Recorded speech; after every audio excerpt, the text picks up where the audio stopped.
We are not afraid to die if we can all be together, by Gordon Cook and Alan East.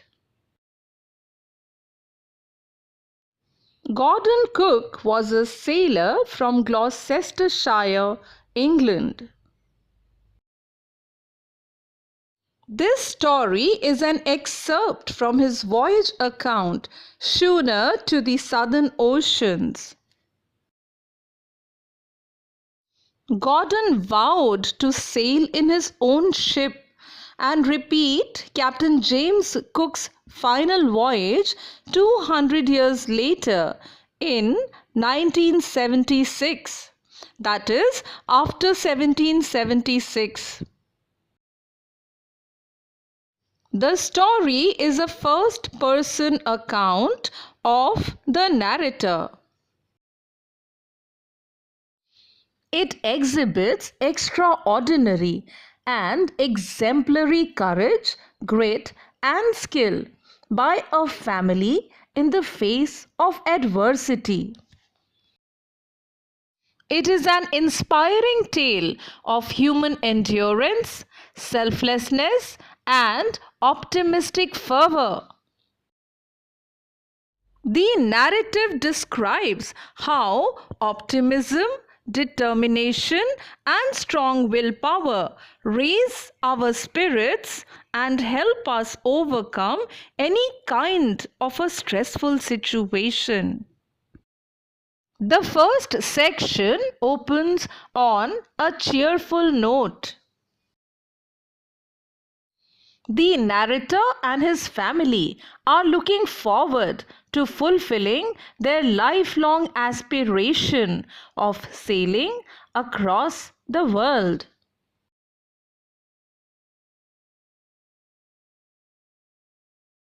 A dream to duplicate the round the world voyage. To duplicate means to repeat. Voyage, a long journey, especially by ship. Honing our seafaring skills means efforts made to improve or sharpen their seafaring skills. This is a story of a 37-year-old businessman who dreamt of voyaging around the world like the famous Captain James Cook. He, along with his family, sets sail on a world tour in a boat named Wavewalker. The family comprises of the narrator, his wife Mary, his 6-year-old son Jonathan, and his daughter Susan, aged 7. Gordon and Mary had spent all of their free time for the last 16 years in perfecting their seafaring skills. Roughest weather means stormy weather.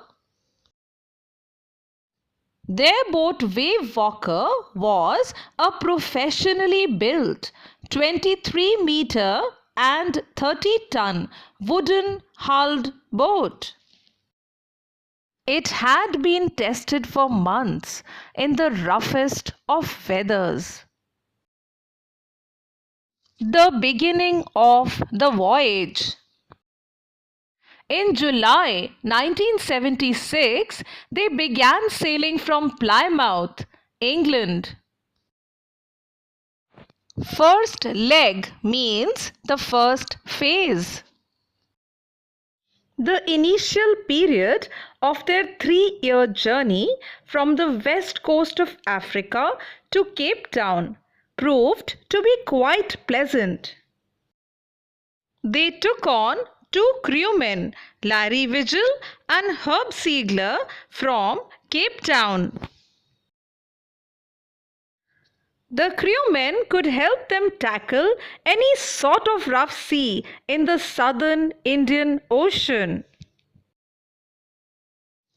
Gales are very strong winds.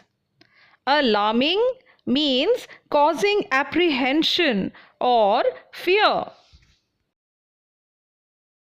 On their second day out of Cape Town, they faced strong winds and alarming waves as high as their main mast. Atrocious means frightful, evil, cruel, or monstrous. By December 25, they managed to reach 3,500 kilometers east of Cape Town. Despite the bad weather, the family celebrated Christmas on the boat. However, the weather worsened with the passing time. Section 2. This part of the story describes the hazards faced by the voyagers. There is a shift in the narration from cheerful to intense. Disaster strikes. The voyagers find themselves in an extremely fatal and disastrous situation. They faced the first calamity on the 2nd of January. Huge and mighty waves started rising in the ocean. The winds were screaming and they were sailing with a small jib. They tried to slow down the boat and conducted trial life raft drill to prepare themselves for the worst possible situation. They wore oilskins to protect themselves from water, attached life jackets, and waited in apprehension of the approaching storm. Impending means approaching or drawing near. Ominous silence. Silence giving indication of a coming ill. The sea became very silent, indicating that the storm was about to strike. A very huge wave in the shape of a dark cloud approached them and a sudden explosion hit the deck. Stern means the rear or the backside of the ship. The narrator felt completely helpless. Unexpectedly, water fell over the ship with a strong force. His head hit the wheel and he was thrown out of the ship and started sinking under the waves. He accepted his approaching death as he began losing his consciousness. He felt peaceful because he had tried his best to save the ship and hence nurtured no regrets. Also because he knew that his death was near and accepted that truth. Capsize means to overturn. Subsequent means following or coming later. Taut means tightened. The narrator's head popped out of the water due to the force of the waves. He saw Wave Walker to be on the verge of overturning when another huge wave turned it upright again. His life jacket got a jerk and was tightened. He grabbed the guardrails of the boat and sailed into the main boom of the boat. A rag doll is a doll made of cloth and stuffed with rags. The point here is that it is very light in weight. The waves that were pouring inside were so powerful that he got tossed around the deck like a rag doll.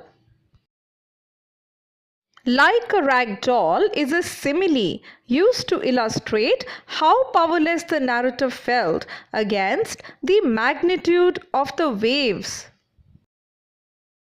His left ribs cracked, his teeth were broken, and his mouth was filled with blood. Somehow he found the wheel, lined up the stern for the next wave, and was determined to face the wrath of the storm. But he could not leave the wheel to examine the damaged parts of the ship. There was water all around, and the narrator was apprehensive that it had filled the lower part of the ship.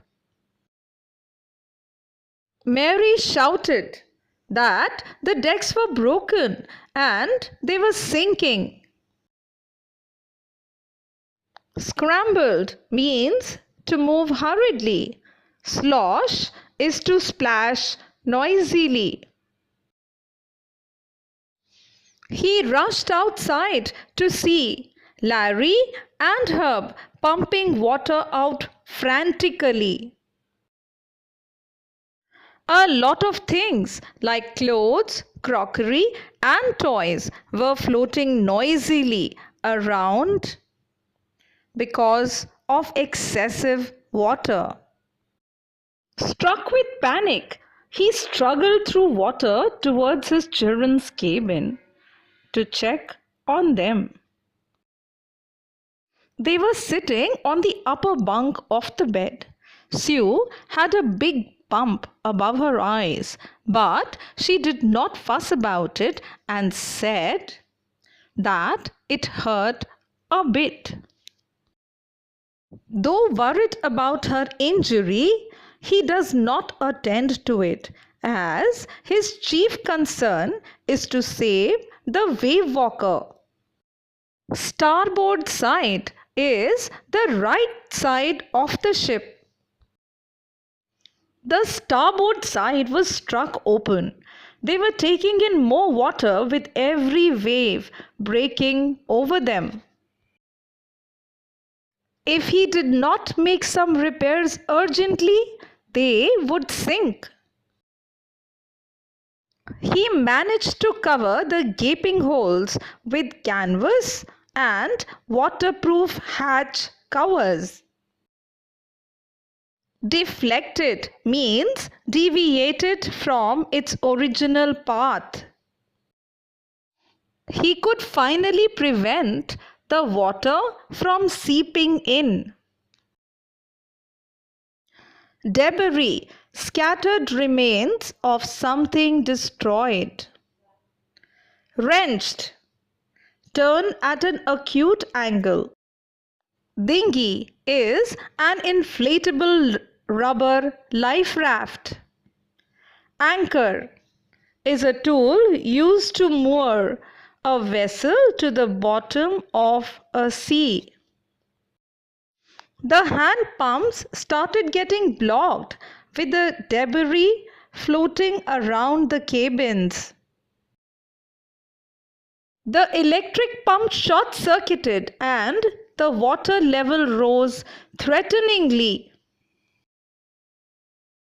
The two spare hand pumps had wrenched overboard, means fallen in the sea, along with the forestay sail, which is the mainsail, the jib, the dinghies, and the main anchor from the deck. Mayday calls are radio-telephonic distress signals used by ships. Dragged means proceed slowly or without enthusiasm. The night seemed endless. due to the bitterly cold routine of saving the ship. They tried to get connected to Mayday calls, but all in vain because they were so far away from the mainland. It was a remote corner of the world. Susan's injuries and courage. Alarmingly means causing fear or concern. Sue's head was swollen frighteningly. Her eyes had become black and she had a deep cut on her arm. She did not bother her father about her injuries as he was busy with a more important task. She is very mature during a trying circumstance and allows her father to attend to the more serious issue, that is, saving Wave Walker and hence all of their lives. Both the children remain fearless, courageous, and optimistic throughout the calamity. If you liked this video and found this lesson helpful, please write your comments. That would inspire me to publish the part 2. Please like, share and subscribe to my channel.